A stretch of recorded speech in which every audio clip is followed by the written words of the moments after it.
بہلول دانا کے پاس آیا، گڑ گڑایا، کہا کہ حضور مجھے بچا لیں، رحم کر لیں، میں تاجر ہوں، لٹ گیا ہوں، لاس میں ہوں، کچھ آپ فرما دیں، میں کیسے اس بھنور سے نکلوں؟ بہلول دانا نے دیکھا، کہا ٹھیک ہے، کچھ پیسے بچے ہیں؟ کہا ہاں ہے، وہ بس اتنا سرمایہ ہے کہ مال لیتا ہوں پھر بیچ دیتا ہوں، نفع نہیں ہوتا۔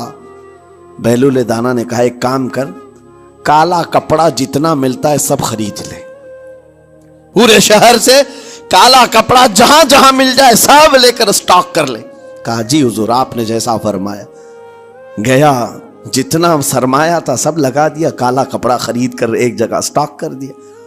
اللہ والے کا حکم تھا، لیکن ہوا یہ کہ بغداد کا معمول تھا، 8 دن گزرے نہیں تھے کہ وہاں وقت کے حاکم کا انتقال ہوا، اور جب حاکم کا انتقال ہوتا تو شہر کے جتنے بڑے لوگ ہوتے، رئیس لوگ، وہ اس کے سوگ میں، اس کے غم میں کالا کپڑا پہنتے تھے، اور کالا کپڑا سوائے اس تاجر کے کسی کے پاس نہیں تھا، اور سارے بڑے لوگ پیسوں سے اس کے پاس کالا کپڑا خریدنے آئے، یہ منہ بولے قیمت پر، جیسے تیسے جتنی قیمت پر بولے سب خرید کر لے جاتے، اور پل بھر میں ایک دن کے اندر وہ بہت بڑا کروڑ پتی بن گئے، بہت مال آ گیا۔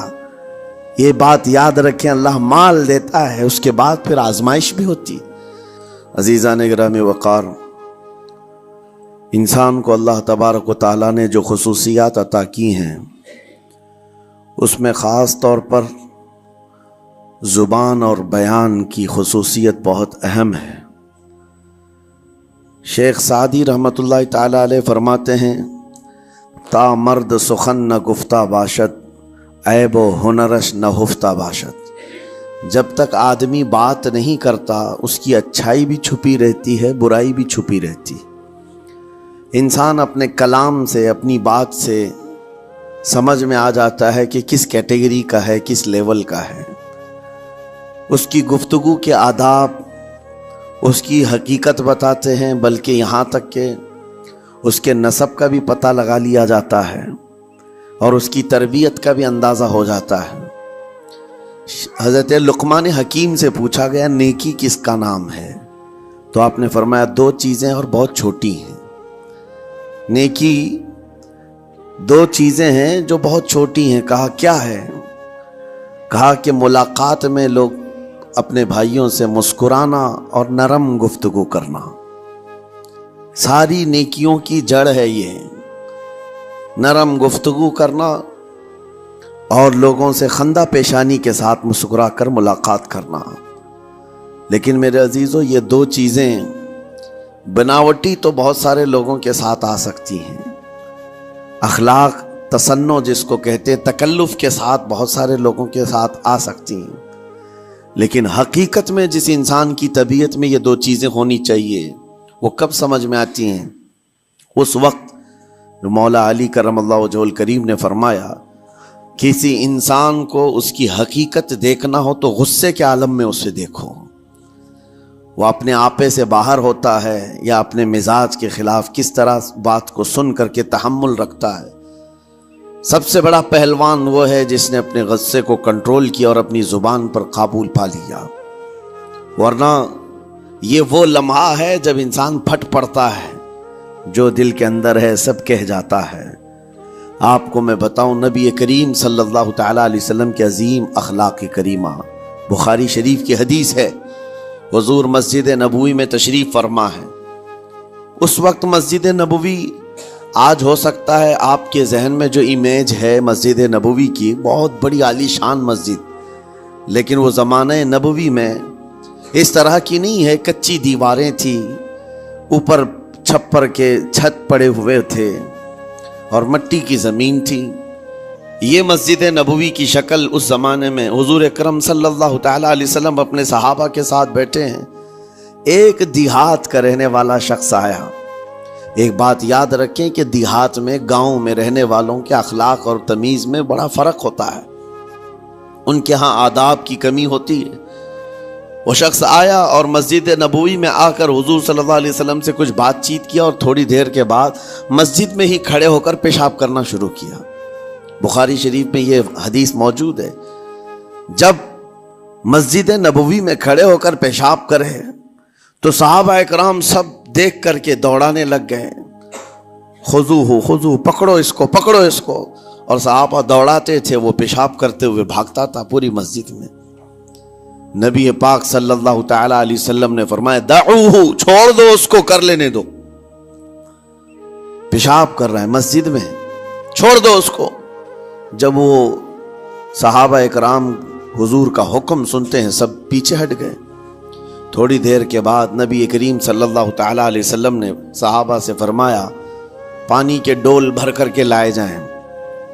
صحابہ سے ہی منگوایا، پانی کے ڈول بھر کر کے لائے گئے اور مسجد نبوی کے میدان میں فرش پر بہایا گیا اور صاف کیا گیا۔ اب وہ شخص نہایت ہی ڈرا سہما کھڑا تھا، میرے ساتھ کیا ہوگا پتہ نہیں، میں نے پیشاب کیا، اب مجھے یہ لوگ قتل کر ڈالیں۔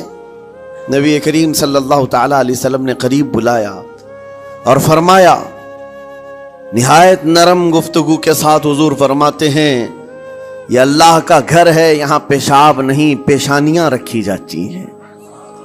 بس یہ جملہ ہے، بخاری شریف میں موجود ہے، یہاں عبادت کی جاتی ہے۔ اتنا کہہ کر رخصت ہو گئے، رخصت کر دیا۔ وہ دیہات سے آیا ہوا جو نوجوان تھا یا شخص تھا، باہر نکلتے ہی وہ کلمہ طیبہ پڑھ کر حضور کی غلامی میں شامل ہوا۔ میں نے وہ بلند عالی اخلاق نہیں دیکھے۔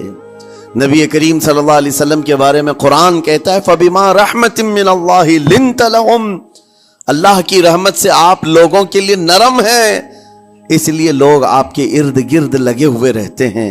وَلَوْ كُنْتَ فَظًّا غَلِيظَ الْقَلْبِ لَانْفَضُّوا مِنْ حَوْلِكَ، اے رسول اگر آپ سخت دل ہو جائیں تو پھر یہ سب چھٹ جائیں گے، آپ سے دور ہو جائیں گے۔ اس رسول کے لیے جب کہا گیا ہے کہ اگر آپ سخت ہو جائیں تو لوگ چھوڑ کر کے دور ہو جائیں گے، تو ہمارے اور آپ کے لیے کس قدر لہجے کی پابندی ضروری ہے۔ ہاں عزیزان گرام وقار، اپنی گفتگو، اپنے کلام، اپنی بات چیت سے آپ اپنے سلیقے بتاتے ہیں۔ گالی گلوچ کرتے ہوئے جن کی صبح شامیں ہوتی ہیں ان کو دیکھ کر کے ہی پہچان میں آ جاتا ہے کس گھر سے یہ تعلق رکھتا ہے، کہاں ان کی تربیت ہوئی ہے، کس طرح ان کے آداب سکھائے گئے۔ اسی لیے میرے عزیزو، بچوں کو آوارہ بھی نہ چھوڑ دینا کہ وہ اپنی زبان گلی کوچوں سے سیکھ کر کے جائیں۔ کل کو ہوگا یہ کہ اس کی زبان کی وجہ سے لوگ تمہیں تان و تشنیع کریں گے، اس کا باپ ایسا ہوگا اس لیے بچہ ایسا ہے، اس کی ماں اس طرح ہوگی اس لیے اس کی گفتگو ایسی ہے۔ کیونکہ موسٹلی زیادہ طور پر بچے اپنے ماں باپ کے اخلاق کو نقل کرتے ہیں، ٹرانسفر ہوتی چلی جاتی ہیں۔ ایک بار حضور اکرم صلی اللہ تعالی علیہ وسلم مسجد نبوی سے باہر نکل کر جا رہے ہیں۔ توجہ میرے عزیزو، اخلاق کہاں دکھانے چاہیے اور ہماری بات چیت کے انداز ہمیں کہاں ہونا چاہیے میں آپ کو بتاؤں۔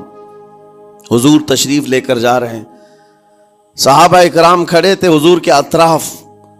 مدینہ طیبہ کی ایک بوڑھی خاتون جس کا ذہنی توازن کھویا ہوا ہے، یعنی وہ دماغی طور پر ڈسیبل ہے، اور وہ آئی جا رہی تھی۔ لوگ جب بھی اس کو دیکھتے راستہ کاٹ لیتے، وہ جس کو بھی پکڑتی تھی سنانا شروع کرتی تھی، جو منہ میں آئے بکنے لگ جائے، اور لوگوں کو تنگی محسوس ہونے لگتی۔ صحابہ نے دیکھا کہ یہ عورت آ رہی ہے، حضور کی طرف آ رہی ہے، سب نے حضور صلی اللہ علیہ وسلم کو گھیر لیا، اس کا راستہ روکنے کے لیے اب آئے گی۔ اور نبی کریم صلی اللہ علیہ وسلم کے پاس اگر زبان درازی کرنے لگ جائے، پاگل عورت ہے، اور بک بک کرنے لگ جائے، حضور پاک صلی اللہ علیہ وسلم کے ادب میں کہیں کمی نہ آ جائے۔ صحابہ کا یہ ہمیشہ اہتمام رہتا۔ حضور اکرم صلی اللہ علیہ وسلم نے دیکھا تو صحابہ سے کہا ہٹ جاؤ، اس کو آنے دو، ہٹ جاؤ، اس کا راستہ چھوڑ دو۔ صحابہ نے کہا یا رسول اللہ صلی اللہ علیہ وسلم، اس کا ذہنی توازن ٹھیک نہیں ہے، دماغی طور پر وہ عورت ٹھیک نہیں ہے، وہ آئے گی اور لمبی باتیں کرتی ہے، لا یعنی باتیں کرتی ہے، کہیں آپ کی شان پاک میں کوئی گستاخی نہ ہو جائے۔ صحابہ روک رہے تھے، حضور پاک صلی اللہ علیہ وسلم نے سختی سے فرمایا، ارشاد فرمایا ہٹ جاؤ، اس کا راستہ چھوڑ دو، مجھے پتا ہے پورے مدینے میں اس کی کوئی نہیں سنتا، میں بھی نہ سنوں تو وہ کس کو سنائے گی؟ اگر میں بھی نہ سنوں تو وہ کس کو سنائے گی؟ یہ میرے مصطفیٰ کریم صلی اللہ تعالی علیہ وسلم کے دربار عالی جاہ کی وہ بلند اخلاق کریمانہ کی ایک مثال ہے، جس کو خود میرے آقا نے فرمایا بعثت لأتمم مکارم الاخلاق۔ عزیزان اکرام وقار، لوگوں کے آج حالات ایسے ہیں کہ اچھے لوگوں کے ساتھ اخلاق الگ دکھائے جاتے ہیں، چھوٹے لوگوں کے ساتھ اخلاق الگ دکھائے جاتے ہیں۔ سٹیٹس کا آدمی ہو تو اس کے ساتھ ملنے کے طریقے الگ ہیں، اور غریب کوئی آ جائے، فقیر کوئی آ جائے تو اس سے ملنے کا انداز الگ ہو جائے۔ یہ نہ ہو، یہ ہم سب کے لیے نصیحت ہے۔ اسی ممبئی کی سرزمین پر میں آپ کو بتاؤں، ایک ماہم شریف میں بزرگ حاجی صاحب ہوا کرتے تھے، آج سے تقریباً 10-12 سال پہلے کی۔ وہ کئی لوگوں سے ایک سوال کرتے تھے پکڑ پکڑ کر کے کہ میرا ایک سوال ہے، آپ جواب دیں گے، میرا ایک سوال ہے۔ کئی علماء سے انہوں نے پوچھا، مجھ سے بھی انہوں نے، جب میں نیا تھا مصر سے پڑھ کر کے آیا تھا، میرے پاس آ کر کہا کافی سالوں سے میرے ذہن میں ایک سوال ہوتا ہے، میں آپ سے بھی پوچھنا چاہتا ہوں۔ کہا بتائیے کیا ہے؟ کہا میں حضور سرکار مجاہد ملت رحمت اللہ علیہ کا مرید ہوں۔ علامہ حبیب الرحمن مجاہد ملت، رئیس اعظم اڑیسہ، جن کے خدمات جلیلہ آج ہو سکتا ہے نئی جنریشن کو نہ معلوم ہو، ان کا لقب ہے مجاہد ملت، جنہوں نے سنیت کی بقا کے لیے اپنا تن من دھن سب قربان کیا تھا۔ وہ مجاہد ملت عظیم بزرگ ولی کامل ہے۔ یہ حاجی صاحب کہتے ہیں کہ میں ایک نارمل آدمی تھا، کڑیا تھا، یعنی گھر بنانے کا کام کرتا تھا۔ جب وہ ممبئی تشریف لاتے تو دوڑ کر کے ہر جگہ سے لوگ ملنے آتے، میں بھی گیا تھا، اور اس وقت میں جوان تھا۔ حضور مجاہد ملت رحمت اللہ علیہ کی بات وہ بتا رہے ہیں کہ لوگ لائن لگا کر کے مصافحہ کر رہے تھے، مل رہے تھے۔ جب مل رہے تھے تو پھر میرا نمبر آیا، میں ملنے کے لیے گیا۔ بزرگوں کے سب ہاتھ چومتے ہیں، یہ ہمارے سنیوں کے طریق ہیں۔ ادب، علماء ذوی الاحترام کے ہاتھوں کا بوسہ لینا یہ مستحسن ہے، یہ ہمارے آداب میں سے، معمولات اہل سنت میں سے۔ تو جب سب لوگ ان کے دست بوسی کر رہے تھے، ہاتھ چوم رہے تھے، میں بھی قریب گیا، اور جب میرا نمبر آیا میں ہاتھ چومنے کے لیے گیا تو انہوں نے میرا ہاتھ لے کر خود ہی چوم لیا۔ وہ بزرگ عالی جاہ ولی کامل جن کو دنیا مجاہد ملت کہتی ہے، میرا ہاتھ انہوں نے چوم لیا، اور میرے اندر ایسی پشیمانی تھی کہ میں کیا کروں سمجھ میں نہیں آیا۔ میں ایک معمولی سا کڑیا، اور کہاں ان کا مقام، کہاں میرا۔ تو اس کے بعد وہ اس بے چینی میں رہتے تھے کہ ایسا کیوں کیا، ایسا کیوں کیا، کیونکہ پوچھنے کا موقع ہی نہیں ملا۔ ایک بزرگ تھے، انہی کے خلیفہ تھے حضور مجاہد ملت کے، انہوں نے اس کا جواب دیا۔ میرے عزیزوں، کیا بہترین جواب تھا۔ حضرت مجاہد ملت رحمت اللہ تعالی علیہ یہ چاہتے تھے کہ ہزاروں لوگ ہماری تعظیم کرتے ہیں تو کہیں ہمارے دماغ میں بادشاہت کا خیال نہ آئے، ہم غریب اور فقیر کا ہاتھ چوم کر اپنے نفس کی مخالفت بھی کرتے ہیں۔ اخلاق کریمانہ دکھانے کے لیے سٹیٹس والوں کے ساتھ ہی نہیں، غربا فقراء کے ساتھ بھی وہ اخلاق ہوں۔ نبی کریم صلی اللہ تعالی علیہ وسلم کے وہ آداب آج اگر آپ اپنا لیں، بہت ساری کڑوی چیزیں ویسی ختم ہو جائیں۔ آج ممبئی کی سرزمین پر سب سے بڑا یہ چیلنج ہے بات کرنے میں، نوجوانوں کے تو آج پارے چڑھے ہوئے ہوتے ہیں، ان سے کوئی بھی بات کر لے، جس تیور میں یہ بات کرتے ہیں ایسا لگتا ہے کہ ابھی لڑائی ہو جائے گی، ابھی جھگڑا ہو جائے گا۔ اس کی عادت سی بن گئی ہے۔ آپ کو پتہ ہے فرمایا گیا، عربی کا قول ہے، جراحت السنان لها التیام ولا یلتام ما جرح اللسان۔ تلوار سے، چاقو سے دیا ہوا زخم سوکھ سکتا ہے، زبان سے دیا ہوا زخم کبھی نہیں سوکھتا، زبان سے دیا ہوا زخم نہیں سوکھتا۔ بولنے سے پہلے 1000 بار اس بات کو خیال ہونا چاہیے کہ میں جس کو بول رہا ہوں کہیں اس کا دل چھلنی تو نہیں ہو جائے۔ میری زبان یہ ہوتی 50 گرام کی چھوٹی زبان ہے، لیکن بڑے بڑے لوگوں کے کلیجے چیر کر رکھتی ہے، بڑے بڑے لوگوں کے دلوں میں سوراخ کر کے رکھتی ہے، زخمی کر کے رکھتی ہے اس کا استعمال۔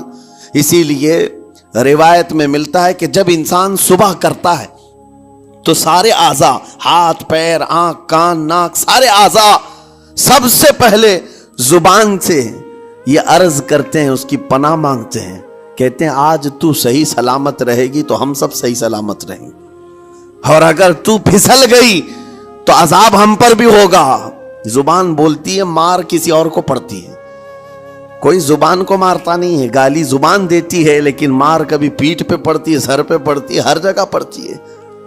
تو یہ زبان نبی کریم صلی اللہ تعالی علیہ وسلم نے ارشاد فرمایا، من یضمن لی ما بین لحیتیہ وما بین، حضور پاک صلی اللہ تعالی علیہ وسلم فرماتے ہیں جس نے دو چیزوں کی ضمانت مجھے دے دی، حفاظت کی، میں اسے اضمن لہ الجنہ، میں اس کو جنت میں لے جانے کی ضمانت دیتا ہوں۔ دو چیزیں کیا ہیں؟ حضور فرماتے ہیں ایک دو جبڑوں کے بیچ میں جو موجود زبان ہے اس کی حفاظت کر لے، اور دو رانوں کے بیچ میں جو شرمگاہ ہے اس کی حفاظت کر لے، یہ دو چیزیں جس نے بچا لیا میں اس کو جنت میں لے جانے کی ذمہ داری دیتا ہوں، ضمانت دیتا ہوں۔ اس کا کتنا بڑا کردار ہے، یہ زبان کا کتنا بڑا کردار ہے۔ اور حضور نے ایک بار پکڑ کر کے فرمایا تھا، زبان کو پکڑ کر کے کہا تھا یہ وہ زبان ہے جو انسان کو جنت میں بھی لے جاتی ہے اور دوزخ میں بھی لے جاتی ہے۔ کلمہ کس سے پڑھتے ہیں آپ؟ لا الہ الا اللہ، زبان ہی سے تو پڑھتے ہیں، اسی کلمے نے آپ کو جنت تک پہنچایا۔ اور کافر جو کفر کرتا ہے وہ بھی زبان سے ہی کرتا ہے، اور زبان اسے ہمیشہ کی دوزخ میں لے جاتی ہے۔ اس زبان کو چلانے سے پہلے 1000 بار سوچ لیں کہ آج لہجوں کی سختیاں بڑھتی چلی گئیں، اور آپ کو پتا ہے قرآن پاک میں رب تعالیٰ نے یہ فرمایا وَلَا تَقُلْ لَهُمَا اُفٍّ وَلَا تَنْهَرْهُمَا، والدین کے بارے میں بچوں کو کیا کہا گیا؟ ان کو اف تک نہ کہو۔ لیکن زبان جب کھلتی ہے نا، ماں باپ کے خلاف نوجوانوں کو ہم نے دیکھا ہے گالی گلوچ کرتے ہوئے اور اتنی بری باتیں کہتے ہوئے، معاذ اللہ۔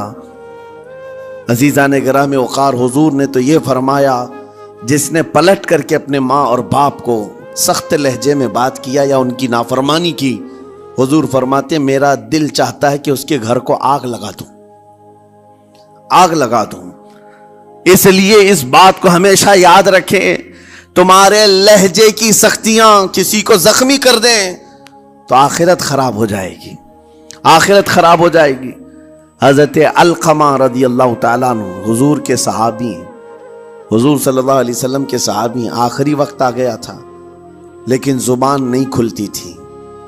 حضور پاک صلی اللہ علیہ وسلم کے پاس سفارش لائی گئی کہ آپ کے وہ ساتھی ہیں انتقال کر رہے ہیں لیکن زبان پر کلمہ بھی نہیں آتا۔ حضور تشریف لائے، دیکھا، پوچھا گھر میں ان کے کون کون ہے؟ کہا بیوی ہے اور ماں ہے۔ ماں کو بلایا اور کہا علقمہ کے بارے میں کیا کہتی ہو، کیسا تھا؟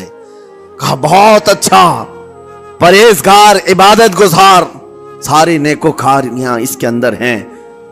تو پھر حضور نے پوچھا اچھا یہ بہت نیک تھا، تم بھی اس سے راضی ہو کہ نہیں ہو؟ ماں نے کہا میں نہیں راضی ہوں، میں راضی نہیں ہوں۔ کہا کیوں، وجہ کیا ہے؟ کہا یا رسول اللہ میرا اکلوتا بیٹا، میرا تنہا بیٹا تھا، بڑی محبتوں کے ساتھ اس کو پالا تھا، اور جب میں نے اس کی شادی کی اپنی بیوی کو لایا، اور جب بیوی گھر پر آ گئی تو میری بات کو ہلکے میں لیتا، اپنی بیوی کی بات کو فوقیت دیتا، ترجیح دیتا، اور اس وقت غالباً یہ باتیں تھی کہ زبان سے کوئی کلمہ ان کے نکلا ہوگا جو بیوی کی حمایت میں تھی، ماں کو تکلیف پہنچ گئی۔ کہا میرا دل گوارا نہیں کرتا، میں اس سے راضی نہیں ہوں، باقی وہ بہت نیک بندہ ہے، بہت اچھا ہے۔ حضور نے فرمایا دیکھو زندگی کے آخری پڑاؤ پر آ چکا ہے، روح نکلنے کو ہے، معاف کر دو۔ وہ بھی صحابیہ تھی، انہوں نے کہا آقا آپ کا حکم ہے یا مشورہ ہے؟ اگر حکم ہے تو پھر ماننا ہے۔ حضور نے فرمایا نہیں، حکم نہیں، مشورہ ہے۔ کہا مشورہ ہے تو پھر دل نہیں چاہتا، دل نہیں چاہتا۔ حضور نے فرمایا صحابہ سے کہ لکڑیاں جمع کرو، آگ لگاؤ اور انہیں اٹھاؤ، آگ میں ڈال دو۔ آگ دہکائی گئی تو ماں کی ظاہر سی بات ہے ممتا بے چین ہو گئی۔ کہا ان کو میرے سامنے آگ میں ڈالیں گے؟ کہا ہاں، اس سے بہتر ہے کہ وہاں جلے گا، یہاں جلے۔ وہ ماں کہتی آقا آپ گواہ ہو جائیں میں اپنے بیٹے کو معاف کرتی ہوں. ادھر معاف کیا, ان کی زبان پر کلمہ طیبہ جاری ہوا. میرے عزیزو یہ بتانا مقصود اس لیے ہے کہ زبان سے دیے ہوئے زخم خواہ والدین کو ہو یہ معمولی نہیں ہوتے. ہو سکتا ہے آخری وقت تمہاری زبان بند ہو جائے اور کلمہ طیبہ بھی نہ جاری ہو, زبان کھلنے بھی نہ لگے, یہ حالات آ جائیں گے. اس لیے اپنی زبان کا کنٹرول برقرار رکھو. کس سے کیا کہنا ہے, ابھی میں اس کا دوسرا پارٹ بھی بتاتا ہوں زبان کے استعمال کا. یہ نرمی لہجے کے اندر ہونا بہت ضروری ہے, لیکن کچھ جگہوں پر سختی کی اجازت ہے, لیکن وہ مقامات الگ ہیں. نرم لہجہ حضور پاک صلی اللہ تعالی علیہ وسلم کے فرامین میں سے ہے. ایک بات بڑی بغداد مقدسہ میں نے ایک ولی پاک کی زیارت کی, ان کے آستانے پر بھی میں نے ابھی بیان کیا تھا. حضرت بہلول دانا مجذوب بزرگ تھے اور بغداد کی گلیوں میں کہیں پر بھی بیٹھ جاتے تھے, اور جو جانکار تھے وہ سمجھتے تھے اللہ والا بندہ ہے. مجذوب کس کو کہتے ہیں؟ جس کی یاد الہی میں عقل فنا ہو گئی, ختم ہو گئی, اللہ کے ذکر میں اور اللہ کی یاد میں اپنے آپ کو فنا کر دیا ہے. اس کے اوپر شریعت کا قلم نہیں. ظاہر سی بات ہے شریعت کے سارے احکام اس پر ہیں جس کی عقل سلامت ہے. عاقل ہو بالغ ہو تو نماز فرض ہے نا, عقل ہی نہیں ہے تو وہ مجذوب ان اولیاء کو کہتے ہیں. لیکن ان کے بارے میں حدیث میں ہے, اللہ کے نبی نے فرمایا وہ ایسے بندے ہیں کہ اگر اللہ کو قسم دے دیں کسی بات کی اللہ ان کی قسم پوری کرتا ہے. وہ بہلول دانا بیٹھے ہوئے تھے. بغداد کا ایک مشہور تاجر تھا, لیکن خستہ حال تھا, بہت نقصان اٹھا چکا تھا, خسارے میں چل رہا تھا, بزنس پورا لاس میں, اور وہ پریشان حال بہلول دانا کے پاس آیا, گڑ گڑایا, کہا کہ حضور مجھے بچا لیں, رحم کر لیں, میں تاجر ہوں, لٹ گیا ہوں, لاس میں ہوں, کچھ آپ فرما دیں, میں کیسے اس بھور سے نکلوں. بہلول دانا نے دیکھا, کہا ٹھیک ہے کچھ پیسے بچے ہیں؟ کہا ہاں ہے, وہ بس اتنا سرمایہ ہے کہ مال لیتا ہوں پھر بیچ دیتا ہوں, نفع نہیں ہوتا. بہلول دانا نے کہا ایک کام کر, کالا کپڑا جتنا ملتا ہے سب خرید لے, پورے شہر سے کالا کپڑا جہاں جہاں مل جائے سب لے کر سٹاک کر لے. کہا جی حضور آپ نے جیسا فرمایا. گیا, جتنا سرمایہ تھا سب لگا دیا, کالا کپڑا خرید کر ایک جگہ سٹاک کر دیا. اللہ والے کا حکم تھا. لیکن ہوا یہ کہ بغداد کا معمول تھا, 8 دن گزرے نہیں تھے کہ وہاں وقت کے حاکم کا انتقال ہوا, اور جب حاکم کا انتقال ہوتا تو شہر کے جتنے بڑے لوگ ہوتے, رئیس لوگ, وہ اس کے سوگ میں اس کے غم میں کالا کپڑا پہنتے تھے, اور کالا کپڑا سوائے اس تاجر کے کسی کے پاس نہیں تھا. اور سارے بڑے لوگ پیسوں سے اس کے پاس کالا کپڑا خریدنے آئے. یہ منہ بولے قیمت پر, جیسے تیسے جتنی قیمت پر بولے سب خرید کر لے جاتے, اور پل بھر میں ایک دن کے اندر وہ بہت بڑا کروڑ پتی بن گئے, بہت مال آ گیا. یہ بات یاد رکھیں, اللہ مال دیتا ہے اس کے بعد پھر آزمائش بھی ہوتی. مال اتنا آ گیا, اب لے کر کے مستیاں تھیں, چند دن گزرے. ظاہر سی بات ہے مال کو بڑھانے کی تمنا ہر ایک کی ہوتی ہے, کوئی یہاں پر اینڈ کرنے والا نہیں ہے دنیا میں, چاہے اس کا بزنس اربوں پر بھی پہنچ جائے اسے آگے پہنچنا ہے. چند دن گزرے تھے, 8-10 دن, پھر آیا حضرت بہلول دانا کو ڈھونڈتے ہوئے. ایک جگہ میدان میں یہ مجذوب بزرگ بیٹھے مل گئے. آیا اور کہا او دیوانے بتا اب کیا خریدوں, پیسہ بہت ہے ابھی میرے پاس, بتا دیوانے اب کیا خریدوں. انہوں نے دیکھا, کہا کہ لہجہ تو بدلا ہوا ہے, پیسہ بہت زیادہ تھا. کہا کہ ٹھیک ہے کوئی بات نہیں, اللہ والوں کو ان سب چیزوں سے کوئی لینا دینا نہیں. آپ نے کہا مال جتنا ہے تیرے پاس سب لے کر کے خربوز خرید لے, تربوز خرید لے, جس کو کلنگڑ کہتے, تربوز پورے خرید لے. اس نے کروڑوں کی جائیداد پورے تربوزوں میں لگا تھی, سب تربوز خرید کر سٹاک کر دیا ایک جگہ. اور اس کے گمان میں یہی تھا کہ چند دن گزریں گے, کوئی ایسا ہی حادثہ ہوگا جب تربوز منہ مانگی قیمت پہ لوگ خریدیں گے اور میں بیچوں گا.